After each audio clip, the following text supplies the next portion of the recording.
Assalamualaikum warahmatullahi wabarakatuh.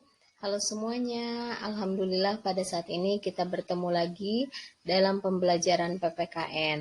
Materi yang akan kita bahas hari ini adalah tentang sistem dan dinamika demokrasi Pancasila.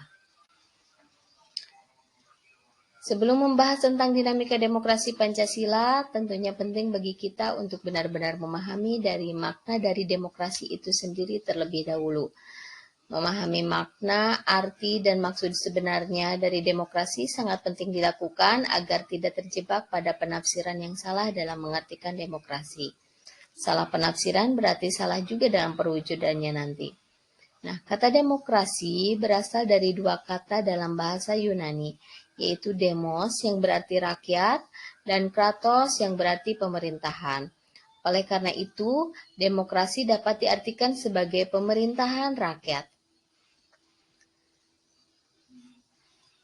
Sementara itu, menurut Abraham Lincoln, seorang tokoh demokrasi yang juga merupakan presiden ke-16 Amerika Serikat, menyatakan bahwa demokrasi adalah suatu sistem pemerintahan dari rakyat, oleh rakyat, dan untuk rakyat. Ini memberikan arti bahwa rakyat dengan serta-merta itu memiliki kebebasan untuk melakukan semua aktivitas kehidupan, termasuk aktivitas politik tanpa adanya tekanan dari pihak manapun.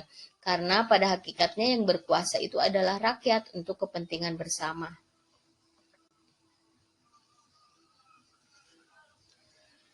Nah, lalu bagaimana sistem pemerintahan yang diterapkan di Indonesia? Satu hal yang perlu diketahui bahwa demokrasi ini dijadikan sebagai sistem politik yang dianut oleh hampir sebagian besar negara di dunia.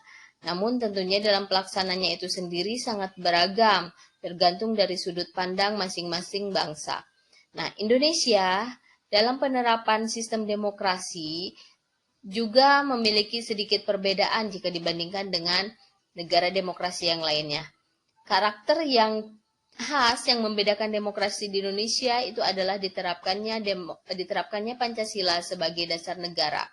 Oleh karena itu, demokrasi di Indonesia dikenal juga dengan sebutan demokrasi Pancasila. Apa sebenarnya demokrasi Pancasila itu? Nah, pada hakikatnya, rumusan demokrasi Pancasila ini tercantum dalam sila keempat Pancasila, yaitu kerakyatan yang dipimpin oleh hikmah kebijaksanaan dalam permusyawaratan perwakilan.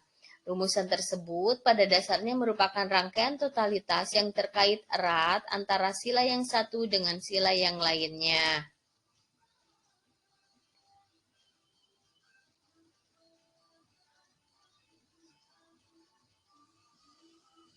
Nah, dalam perjalanannya menerapkan demokrasi sebagai sistem pemerintahan, tentunya di Indonesia ini mengalami juga banyak pergolakan ataupun dinamika.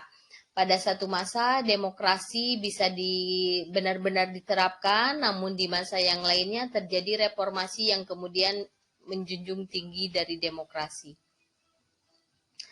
Berikut ini akan dipaparkan perkembangan demokrasi dari masa ke masa, sehingga pada akhirnya kita dapat menjawab sendiri apakah Indonesia ini termasuk ke dalam negara yang demokrasi atau bukan. Nah, secara umum, periodisasi perkembangan demokrasi Indonesia ini terbagi ke dalam beberapa periode. Yang pertama, periode tahun 1945 sampai dengan 1949. Kemudian yang keduanya periode 1949 sampai dengan 1959. Yang ketiga periode 1959 sampai dengan tahun 1965. Yang kelima itu terjadi pada periode 1965 sampai dengan tahun 1998 dan yang terakhir pada periode 1998 sampai dengan sekarang. Nah, untuk lebih jelasnya seperti apa penerapan demokrasi dari masa ke masa tersebut, berikut adalah paparannya.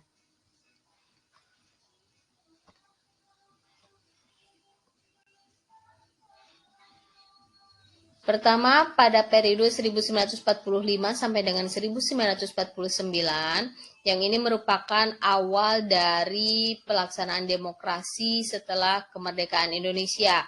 Meskipun pada masa ini elemen-elemen demokrasi ini belum berjalan dengan baik, namun pada periode ini telah diletakkan juga hal-hal yang sangat mendasar bagi perkembangan demokrasi di Indonesia untuk masa selanjutnya. Periode kedua yaitu pada tahun 1949 sampai dengan 1959. Pada periode ini pemerintah negara Indonesia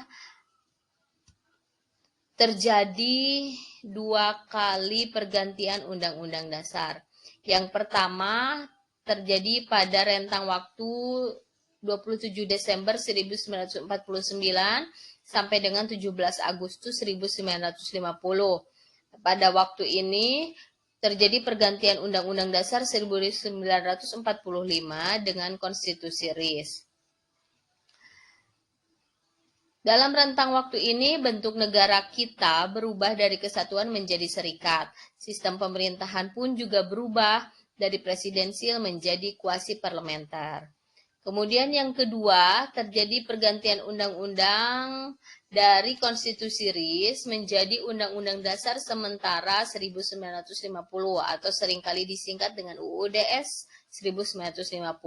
Ini terjadi pada kurun waktu 17 Agustus 1950 sampai dengan 5 Juli 1959.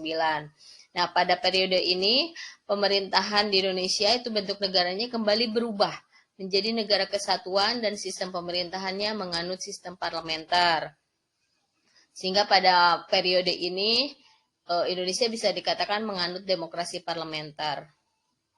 Masa demokrasi parlementer ini merupakan masa yang mana semua elemen demokrasinya itu dapat ditemukan perwujudannya dalam kehidupan politik di Indonesia. Yang ketiga terjadi pada periode 1959 sampai dengan 1965. Ini juga terjadi perubahan kehidupan demokrasi di Indonesia. Pada saat tersebut, kinerja Dewan Konstituante itu cenderung berlarut-larut, sehingga membawa Indonesia ke dalam persoalan politik yang sangat pelik. Negara dilingkupi oleh kondisi yang serba tidak pasti, karena landasan konstitusional tidak mempunyai kekuatan hukum yang tetap karena pada waktu itu masih hanya bersifat sementara. Oleh karena itu, Presiden Soekarno sebagai kepala negara kemudian mengambil inisiatif dengan mengeluarkan sebuah dekret yang dikenal dengan Dekret Presiden 5 Juli 1959. Sehingga dengan keluarnya dekret tersebut terjadi perubahan sistem pemerintahan Indonesia. Di Indonesia menerapkan sistem demokrasi terpimpin, yang mana pelaksanaan demokrasi terpimpin ini merupakan pembalikan total dari proses politik yang berjalan pada masa demokrasi parlementer. Pada masa ini, kebebasan pers kembali dibatasi, sejumlah surat kabar dan majalah dilarang terbit oleh pemerintah. Kekuasaan juga terjadi juga sentralisasi kekuasaan yang semakin dominan dalam proses hubungan antara pemerintah pusat dan pemerintah daerah. Daerah-daerah juga kemudian memiliki otonomi yang sangat terbatas. Berikutnya pada periode 1965 sampai 1998. Periode ini dikenal juga dengan era Orde Baru. Nah, era baru dalam pemerintahan ini terjadi setelah Indonesia itu melalui masa transisi yang sangat singkat, yaitu tahun 1966 sampai dengan 1968, ketika Jenderal Soeharto dipilih menjadi Presiden Republik Indonesia. Era yang kemudian dikenal dengan Orde Baru tersebut menerapkan konsep demokrasi Pancasila. Nah, ini tentunya sedikitnya memberi harapan yang baru bagi rakyat Indonesia. Tetapi sayangnya harapan rakyat tersebut tidak sepenuhnya terwujud. Karena pada hakikatnya tidak terjadi perubahan yang substantif dari kehidupan politik di Indonesia. Dalam perjalanan politik pemerintahan Orde Baru, kekuasaan presiden menjadi pusat dari seluruh proses politik di Indonesia. Pada akhirnya demokrasi pun sama sekali tidak berjalan pada masa ini. Yang berikutnya, Yang terakhir itu terjadi pada periode 1998 sampai dengan sekarang, atau dikenal juga dengan era reformasi. Nah, pada masa ini terjadi perubahan yang cukup signifikan karena pada masa ini Indonesia berada pada krisis multidimensi sebagai akibat dari penyimpangan-penyimpangan yang terjadi pada masa pemerintahan Orde Baru. Nah, krisis multidimensi ini diawali dengan adanya badai krisis moneter yang tidak kunjung reda. Nah, krisis moneter tersebut kemudian membawa akibat pada terjadinya krisis politik dan juga semakin berkurangnya tingkat kepercayaan rakyat terhadap pemerintah. Akhirnya pada tanggal 21 Mei 1998, Presiden Soeharto bertempat di Istana Merdeka menyatakan berhenti sebagai presiden. Dan berdasarkan Undang-Undang Dasar, maka Wakil Presiden pada saat itu yaitu Bapak Habibie kemudian disumpah sebagai penggantinya di hadapan Mahkamah Agung. Nah, suasana demokrasi di Indonesia mulai mengalami perubahan pada masa pemerintahan Habibie. Hal ini ditandai dengan munculnya beberapa indikator pelaksanaan demokrasi di Indonesia, seperti diberikannya ruang kebebasan pers sebagai ruang publik untuk berpartisipasi dalam berbangsa dan bernegara. Jadi bisa dikatakan kehidupan demokrasi pada era reformasi ini cukup mengalami perkembangan yang sangat signifikan. Dan demikianlah gambaran umum mengenai dinamika penerapan demokrasi di Indonesia. Apabila ada yang masih kurang jelas dan ada yang ingin ditanyakan, silakan bisa kalian hubungi kontak Ibu yang ada di sini, bisa melalui email ataupun nomor ponsel. Nah, kesimpulannya dari pemaparan materi pada hari ini, ada satu hal yang harus kita sepakati bahwa tentunya berbagai pemahaman teoritis yang sudah tadi dijelaskan tersebut itu tidak akan berarti tanpa adanya praktek yang menyokongnya, sehingga Indonesia bisa benar-benar menerapkan kehidupan yang demokratis. Intinya teori itu tidak akan berhasil apabila tidak didukung dengan praktek yang benar. Demikian pemaparan penjelasan materi mengenai dinamika demokrasi di Indonesia. Terima kasih atas segala perhatiannya dan mohon maaf apabila ada hal-hal yang kurang berkenan. Akhir kata, Assalamualaikum warahmatullahi wabarakatuh.